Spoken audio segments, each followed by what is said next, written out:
ኦኬ ሰላም ጤና ይስጥልን። እንግዲህ ይህችን ፈተና ለመፈተን በዚች አድረስ እንገባለን። አድረሷም አብዱ ሰይድ ሃይፈን R1I ትሆናለች። ይህችን R1Iን ከተጠቀምን በኋላ ሰርች እናደርጋታለን ማለት ነው። ሰርች እናደርጋታለን።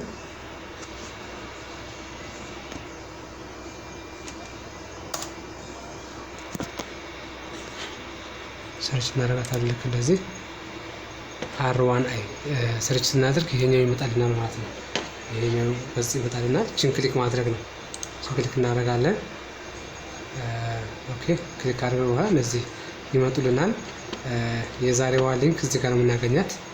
የዛሬዋን ሊንክ እዚህ ጋር እናገኛታለን። ይሄን ፈተና የዛሬዋን ፈተና ሊንክ እናገኛታለን። እዚህ ሌሎችም ሊንኮችን እዚህ ላይ የለቀኩኝ ስለ መዘና እናደርጋለን።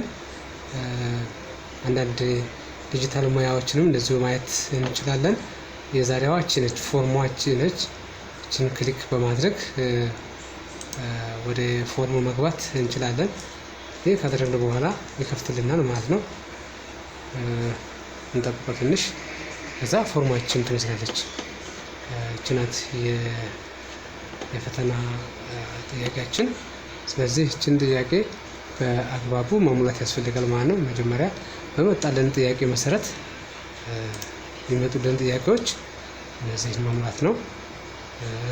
እነዚህን በአማርኛ እኛውን በእንግሊዝኛ እነዚህ ከሁለቱ አማራጮች አንዱ ስልክ ቁጥራችንን የትምህርት ደረጃችንን አባቭ 12 ኦር አንደር 12 የሚለውን እንሞላለን ማለት ነው። ይህን ከሞላን በኋላ የጥያቄው ገጽ ይመጣልናል ማለት ነው። ኔክስት እንለዋለን። ስለዚህ እስከዛ ድረስ ያለችው ነገር ነው የምንሄደው። በስርዓት ቀስ ብለን ተረጋግተን እንሞክራት።